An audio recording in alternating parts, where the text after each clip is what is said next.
Hari ini topik kita adalah imitating Christ, dan tidak seperti biasa yang biasa saya sharing itu satu pasal. Hari ini saya sharing hanya satu ayat saja, ya.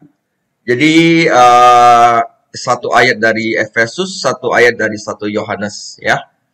Imitating Christ. Jadi Ephesians 5 verse 1, therefore be imitators of God as beloved children, ya. Kita mulai. Imitating Christ. Jadi ada dua ayat, Efesus 5 ayat 1 sama 1 Yohanes 2 ayat 6. Saya sengaja kasih yang bahasa Inggris atau bahasa Indonesia karena dalam bahasa Inggris dia punya arti itu lebih tepat, ya. Ya. Okay, Ephesians 5 verse 1, therefore be imitators of God as beloved children.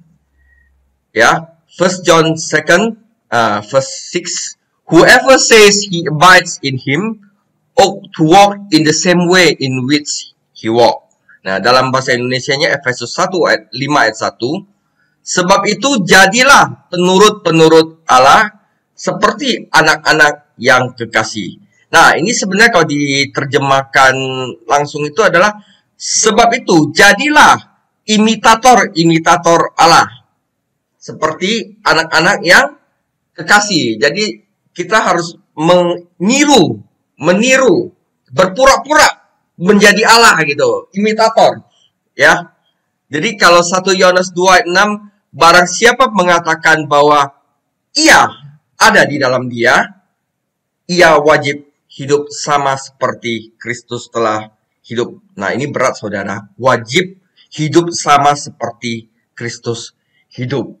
Berarti kita hidup di dunia ini harus sama dengan yang waktu 2000 tahun lagi Yesus itu hidup. Baik dari perilaku, baik dari hati, baik dari perbuatan. Berat sekali saudara. Ya, tapi kita belajar hari ini apa artinya kita wajib hidup sama seperti Kristus hidup, sama jadilah imitator-imitator Allah seperti anak-anak yang kekasih, ya. Jadi seperti yang telah ia tunjukkan sebelumnya di hadapan kita. Jadi Allah itu sebagai contoh kita yang terang. Nah, sekarang dia memanggil kita juga kepada Kristus agar kita dapat meniru dia, ya. Jadi imitatornya Kristus. Namun dia tidak hanya menasihati kita untuk meniru Kristus, tetapi dari persatuan yang kita miliki dengannya, ya, dengan kita mengatakan bahwa Yesus ada di dalam kita ada di dalam Yesus, ya, dia membuktikan bahwa kita harus seperti dia. Jadi kesurupan dalam hidup dan akhir perbuatan akan membuktikan bahwa kita tinggal di dalam Kristus. Jadi keserupaan dalam hidup dan perbuatan kita akan membuktikan bahwa kita ada di dalam Kristus. Ya, kenapa begini? Saya akan jelaskan di slide berikutnya. Kita mulai dari pendahuluan dulu. Saya kasih dua ilustrasi, saudara. Saudara, kita mulai dengan mengilustrasikan dua gambar atau dua cerita, tepatnya ke dalam pikiran Anda. Ya, jadi kita sekarang pikir satu cerita yang namanya Beauty and the Beast, saudara. Ya, ya. Dalam cerita Beauty and the Beast itu seorang gadis harus menikahi suatu monster karena suatu alasan. Ya, jadi monster sama satu gadis. Ya, dan perempuan itu, gadis itu melakukannya. Dia ada dance sama itu monster, ya, di malam hari.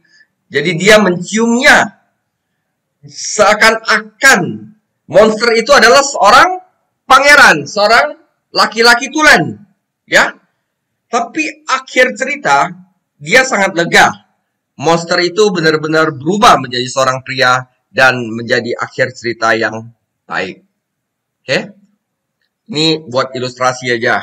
Bagaimana menerangkan kita harus seperti Yesus, ya. Yang kedua itu tentang seorang yang harus memakai topeng. Ini film The Phantom of the Opera.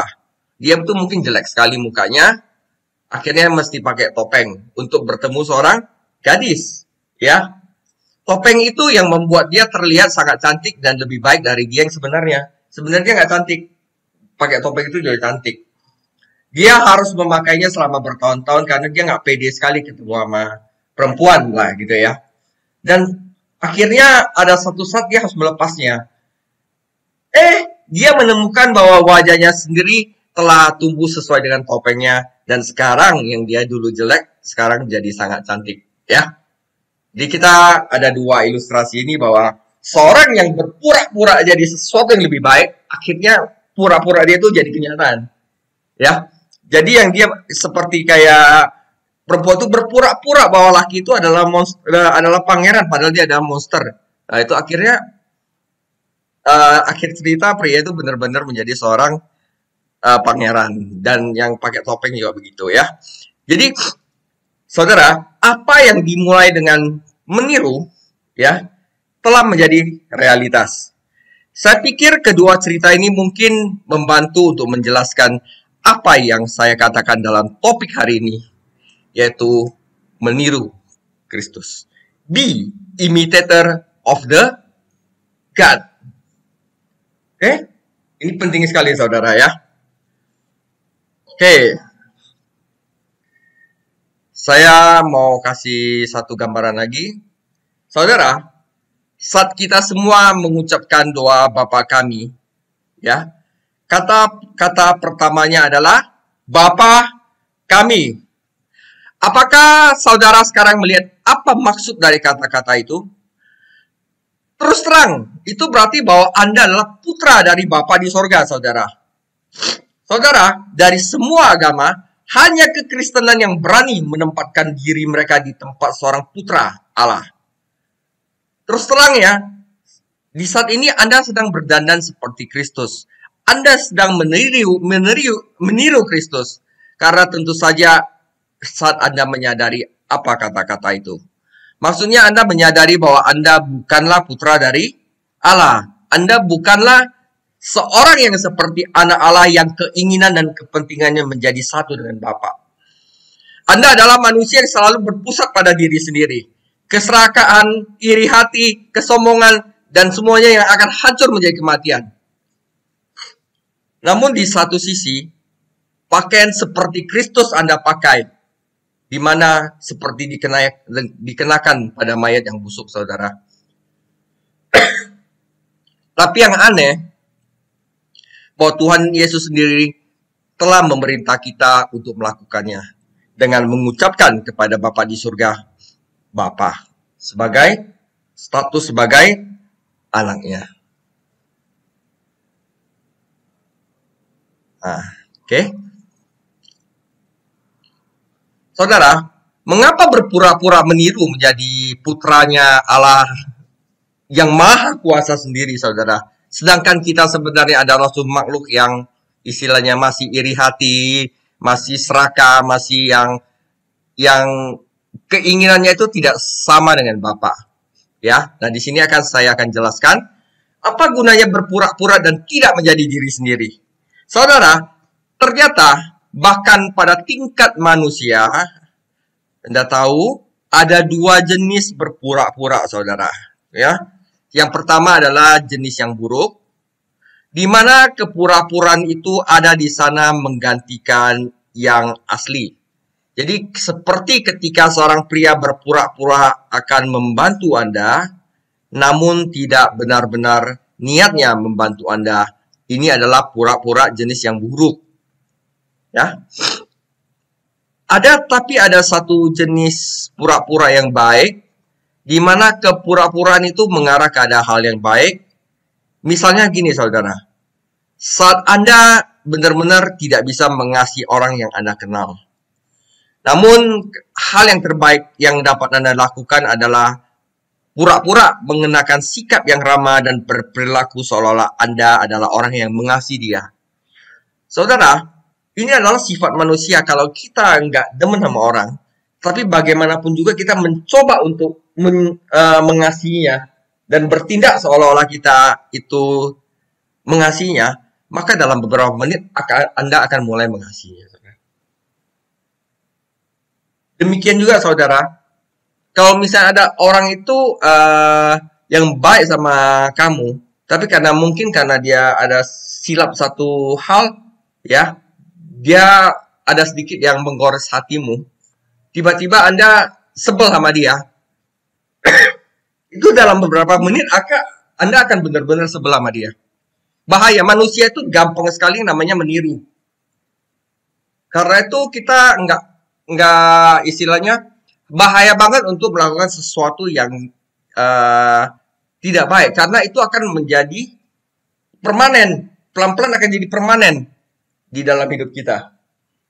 Ya, jadi kalau kita berpura-pura baik dengan seseorang, niatnya pertama memang dalamnya nggak mengasihi dia, tapi kalau kita mencurahkan kasih kepada dia, itu lama-lama kita memang benar-benar akan mengasihi dia.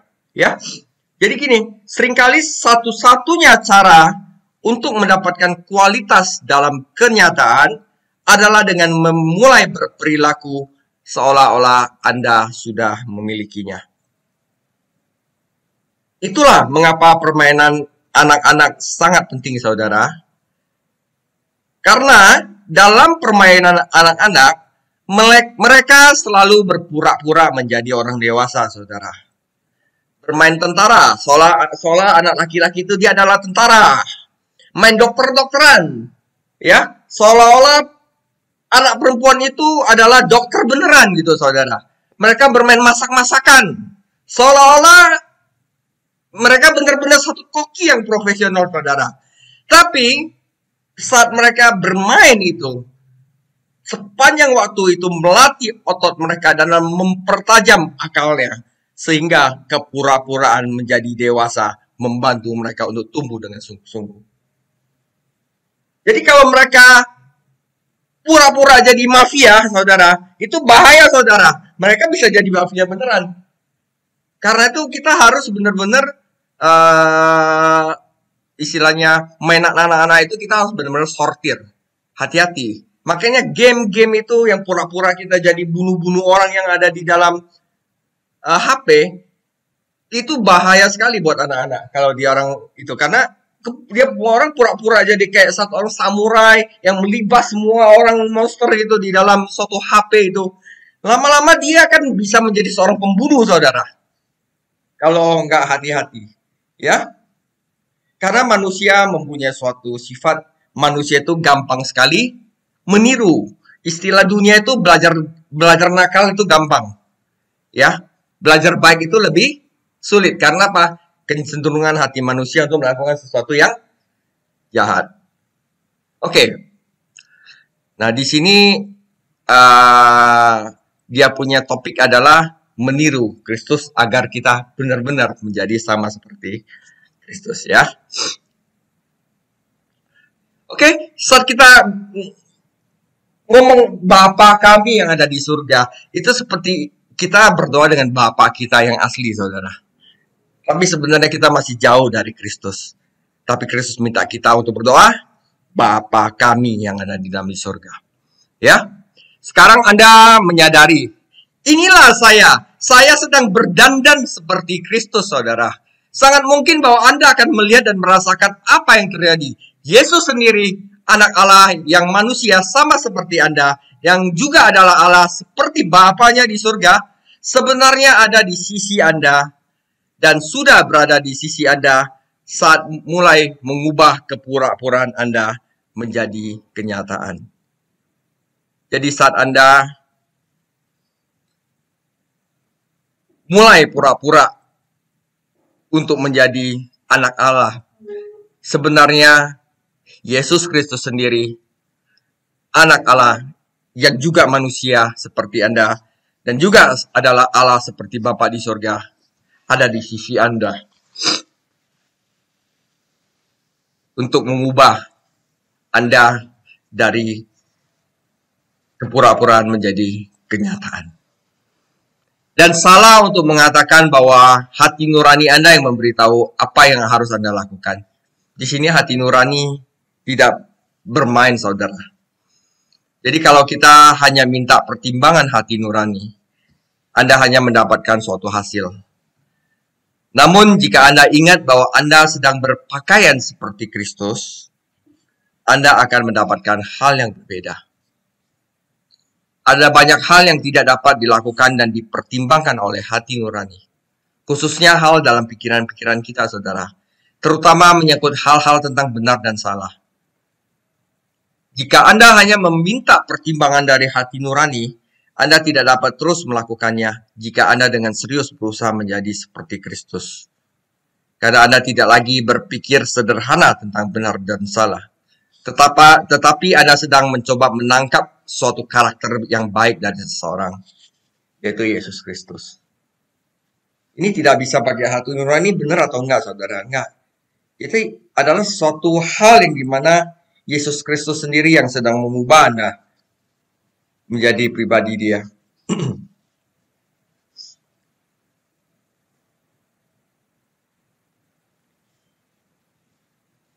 Saudara, putra Allah yang sejati itu ada di sisi kita. Sekarang dia juga ada di sisi kita, saudara. Dia mulai membentuk Anda menjadi sesuatu yang sama dengan dirinya sendiri, saudara. Dia mulai menyuntikkan karakter, kehidupan, dan pemikirannya ke dalam dirimu. Sama seperti mengubah manusia kayu menjadi manusia hidup, saudara. Jadi dari Pinocchio yang kayu, yang nggak bisa apa-apa, sebenarnya keras, menjadi suatu manusia yang bisa hidup. Manusia kayu itu adalah bagian dari dirimu yang tidak menyukainya, saudara. Keras, hatinya masih keras, gitu. Jadi beberapa dari Anda mungkin merasa ini sangat berbeda dengan pengalaman kita sendiri. Anda merasa, kapan ya Yesus membentuk saya gitu? Anda pasti pernah bicara bahwa saya tidak pernah merasakan keberadaan dibantu oleh Kristus yang tidak terlihat. Tetapi saya sering dibantu oleh manusia lain. Kita kadang-kadang bicara begitu, saudara. Kapan Kristus bantu saya? Saya tidak merasakannya. Tapi kalau saya sering dibantu manusia lain, saya sering mengalaminya, saudara. Jadi, kalau misalnya Anda sering mengatakan ini, hal ini seperti wanita yang mengatakan saat awal perang bahwa jika ada kekurangan roti, itu tidak akan mengganggu rumahnya karena mereka selalu makan roti panggang, saudara. Ini maksudnya gini, ya, jika tidak ada roti, tidak akan ada roti panggang. Ya, jika tidak ada bantuan Kristus, maka tidak ada bantuan dari manusia lain. Ya, Dia bekerja untuk kebaikan kita dalam segala macam cara. Tidak hanya melalui apa yang kita pikirkan tentang kehidupan religius kita. Ya, Yesus bekerja setiap saat dan di setiap kehidupan Anda melalui alam, saudara, kadang-kadang. Melalui tubuh Anda sendiri. Melalui buku misalnya, Dia membentuk kita. Melalui ibadah online kita, saudara. Terkadang melalui pengalaman yang tampaknya anti-Kristen. Di masjid misalnya, bisa, saudara. Namun di atas segalanya, saudara, Dia bekerja pada kita melalui satu sama lainnya.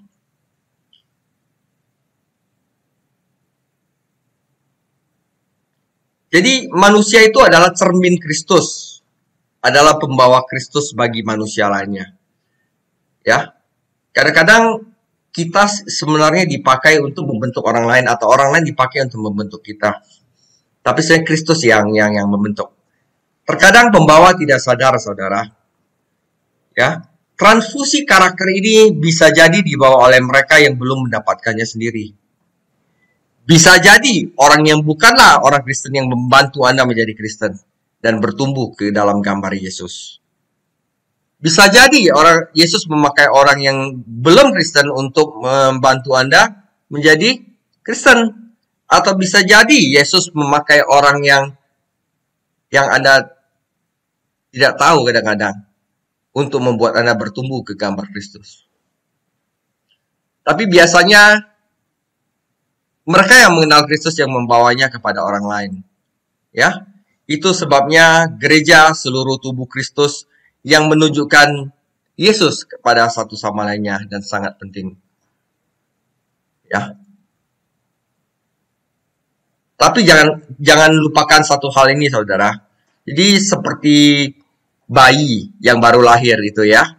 Wajar bagi bayi untuk meminum ASI-nya tanpa mengetahui ibunya.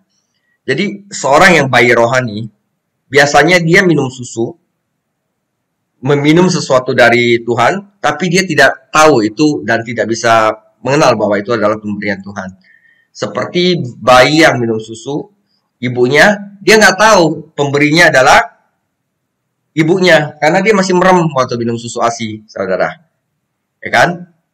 Dia bisa minum, tapi dia tidak tahu siapa pemberinya. Jadi itu wajar bagi kita untuk melihat orang yang membantu kita tanpa melihat Kristus di belakangnya. Jadi, tapi kita tidak boleh tetap bayi. Kita harus lanjutkan untuk mengenali pemberi yang sebenarnya. Karena jika tidak, kita akan mengandalkan manusia. Dan itu akan mengecewakan kita. Jadi kita harus benar-benar tahu gitu istilahnya. Kalau misalnya ada orang yang membantu kita, itu sebenarnya adalah Kristus yang membantu kita. Kalau ada orang yang menyakiti kita, itu sebenarnya mungkin Kristus yang utus untuk dipakai untuk apa? Untuk membentuk karakter kita. Itu bisa jadi aja, saudara. Yang pasti, kalau kita sudah yakin dan sudah bertekad dalam hati kita untuk diubah menjadi sesuai dengan gambar dan rupa Kristus, itu Kristus yang ada di sisi kita setiap saat. Itu benar-benar serius untuk membentuk Anda, saudara. Udah pasti dia. Karena apa? Tujuan kekristenan ada cuma satu tuh, yaitu membentuk diri saudara menjadi sama dan serupa dengan gambar Kristus. Bapak tidak segan-segan, saudara, untuk membuang sesuatu dalam hidup Anda hanya untuk mengubah Anda menjadi serupa dan segambar dengan anaknya. Dia tidak segan-segan untuk memotong sesuatu dari kehidupan saudara-saudara. Karena ini lebih penting. Kalau ada suatu bagian dari kehidupan saudara yang menghambat pembentukan Anda menjadi sama serupa anaknya, Allah Bapa tidak segan-segan untuk memotongnya, saudara.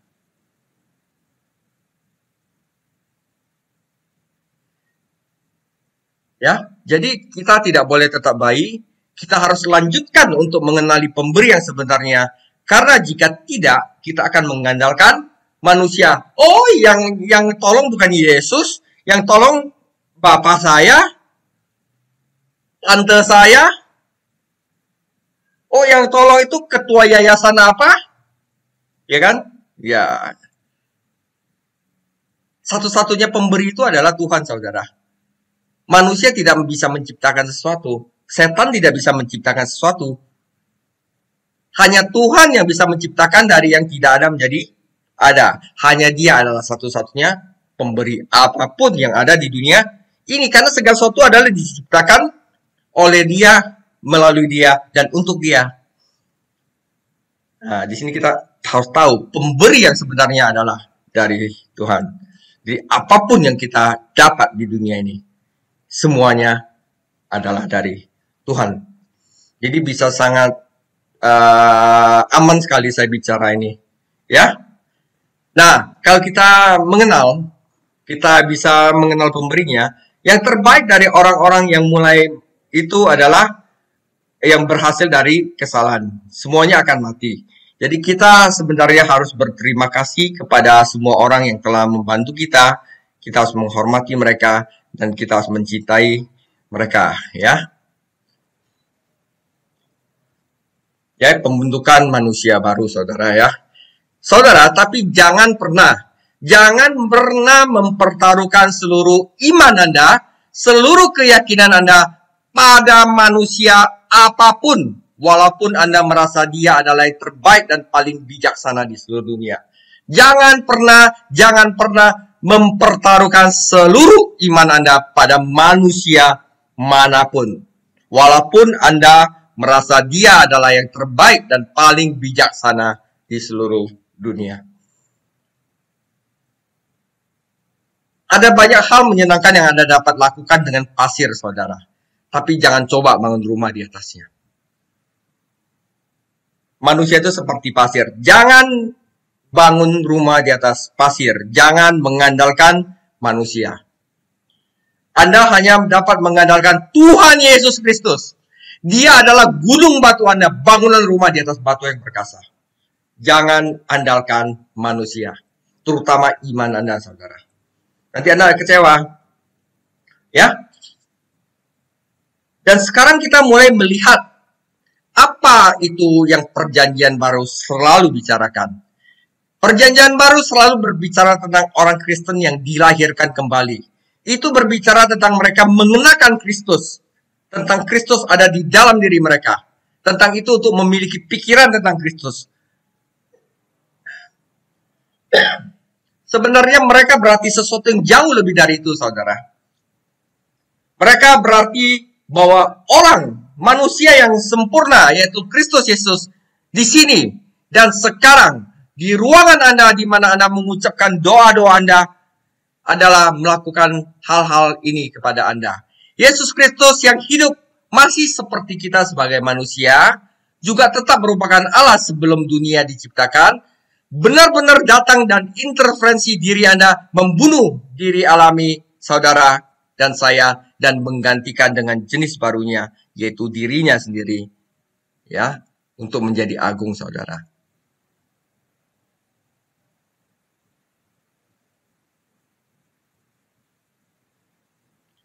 Jadi saudara, pada awalnya mungkin pembentukan itu hanya untuk saat-saat singkat saja.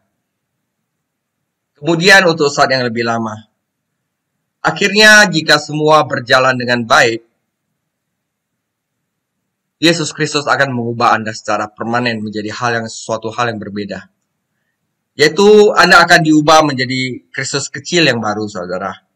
Manusia yang baru, yang memiliki jenis kehidupan yang sama dengan Bapa di surga, yang berbagi dalam kuasa, sukacita, pengetahuan, dan kekekalannya, saudara.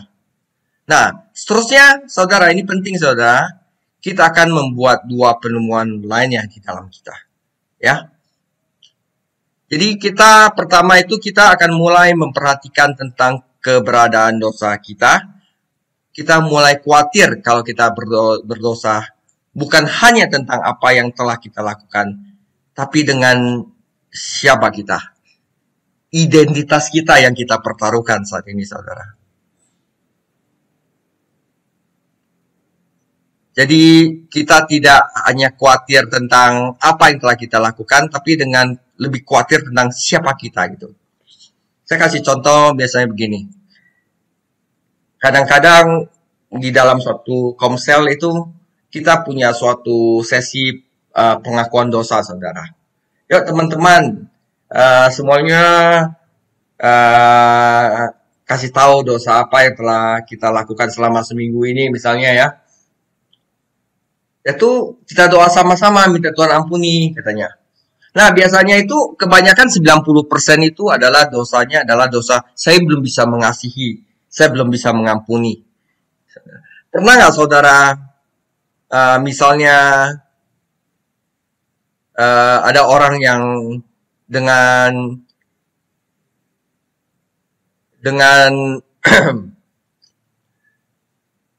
dengan jujurnya di dalam suatu komsel, jujur bilang, saudara-saudara seiman, dalam minggu ini saya sudah berzina 10 kali. Pernah nggak mereka mengaku gitu dalam suatu komsel? Saya rasa nggak pernah, saudara. Kebanyakan yang mereka akui itu adalah saya masih kurang sabar, saya istilahnya kurang bisa berbelas kasihan. 90% mungkin ngakunya gitu, saudara. Dan tidak ada orang yang berkata, saya masih dalam dosa perzinahan dan saya belum bisa melepaskannya. Dan dalam minggu ini aja saya sudah berzina 10 kali. Saya rasa nggak ada orang ngaku begitu. Nah, saudara, itu biasanya mereka itu menutupi kebenaran sesungguhnya tentang diri mereka dan menampilkan sesuatu yang palsu sebenarnya, saudara. Ya, asal di komsel ada pengakuan aja. Tapi kalau kita sudah dibentuk menjadi serupa dan segambar Kristus, itu akan susah sekali kita lakukan, saudara. Karena itu berhubungan dengan siapa kita. Gambar diri kita akan kena, saudara, saat itu. Karena kita sudah dibentuk sesuai dengan gambar dan diri Allah.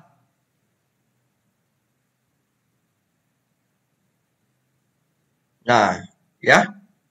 Yang kedua, jika kita sedang dibentuk menjadi sama serupa dengan Kristus, kita mulai menyadari bahwa perubahan yang kita alami, walaupun seolah-olah kita yang melakukannya, pada kenyataan tentu saja Tuhanlah yang melakukan segalanya.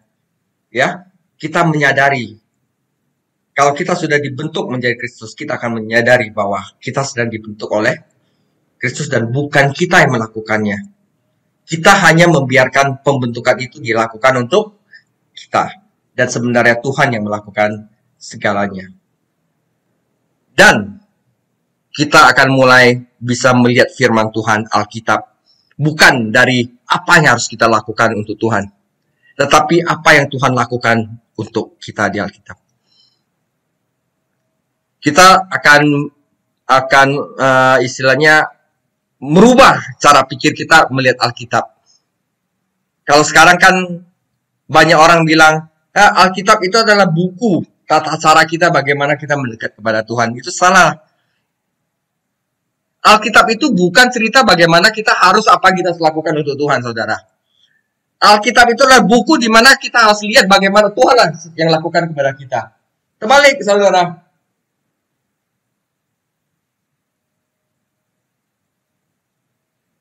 Jadi kalau kita sudah dibentuk menjadi serupa dengan Kristus, hal itu akan kita sadari. Oh, ternyata Alkitab bukan suatu buku pedoman bagaimana kita harus mendekat kepada Tuhan.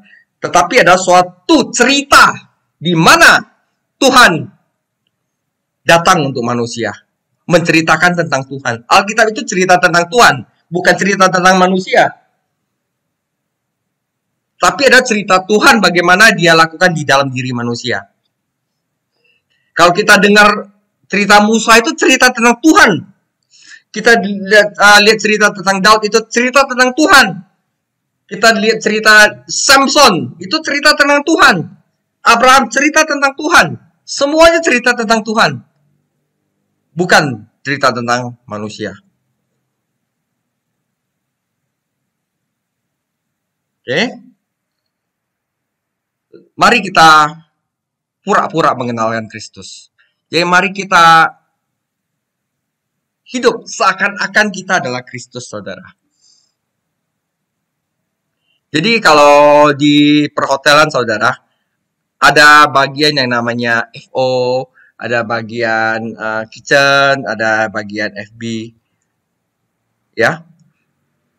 Jadi kalau misalnya kita mau ngangkat seseorang jadi ke jenjang lebih tinggi, misalnya dari HRD jadi GM misalnya ya. Ya kita harus memperlakukan seolah-olah HRD itu adalah GM. Dengan begitu dia akan pelan-pelan belajar jadi GM. Kalau Anda tidak menaikkan seseorang seolah-olah dia adalah sesuatu yang sebenarnya dia itu belum nyampe untuk saat itu, tetap kita harus berikan seseorang itu suatu kesempatan. Jadi kalau misalnya orang itu belum jadi worship leader, ya, tetapi kita memperlakukan dia seakan-akan dia adalah worship leader, maka dia akan jadi worship leader, saudara. Misal seorang itu sama sekali belum berdoa, dan Anda akan mau membentuk dia sebagai pendoa syafaat yang tangguh, saudara. Anda harus berpura-pura untuk melihat dia, sebenarnya dia sudah menjadi seorang pendoa syafaat yang tangguh. Maka dia akan jadi, saudara, jadi doa syafaat yang tangguh. Ya, dalam arti tertentu Anda bisa mengatakan bahwa Tuhanlah yang berpura-pura sebenarnya. Jadi Allah Tritunggal melihat di hadapannya sebenarnya suatu makhluk yang egois, rakus, manusia binatang yang suka menggerutu dan memberontak. Sebenarnya begitu, saudara. Dilihat kita itu sepertinya seperti itu.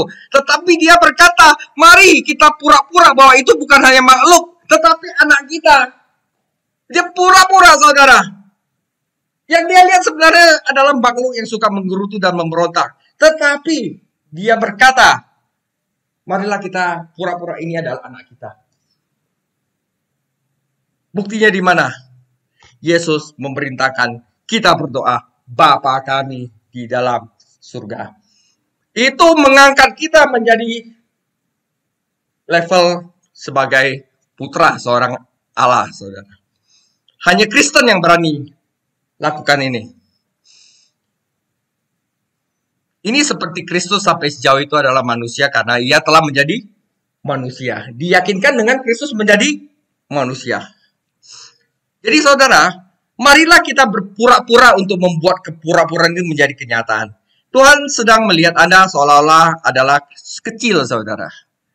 Kristus sejati berada di samping Anda untuk mengubah Anda menjadi sama dengan dirinya. Apa benar ya? Saya berani mengatakan ide tentang khayalan ilahi ini terdengarnya agak aneh pada awalnya. Tetapi apakah ini sangat aneh?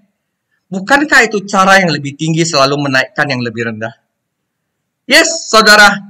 Ya. Buktinya mana, saudara? Buktinya apa? Nih, buktinya begini. Seorang ibu mengajari bayinya untuk berbicara, saudara. Seakan-akan bayinya itu sudah bisa bicara.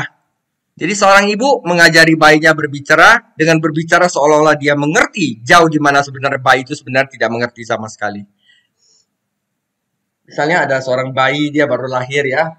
Seorang ibunya kadang-kadang ngomong sama dia, halo Dek, nanti udah besar, Anda harus jadi gini. Itu kan bayinya belum mengerti, saudara, sebenarnya. Tapi ibu itu sedang berbicara seolah-olah bayi itu sudah mengerti. Itulah cara Tuhan kepada manusia, saudara. Dibuktikan dengan apa? Sesuatu yang natural. Ciku. Ih, anakku yang cantik. Dia memang mengerti bayi itu. Tetapi ibu itu sudah menganggap bayi itu sudah mengerti.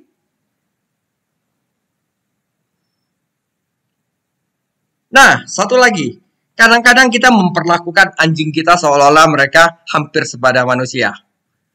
Bruno, sini, makan. Mami sudah siapin makanan. Lexi, kesini. Jangan nakal kamu ya. Jangan ganggu teman-teman kamu.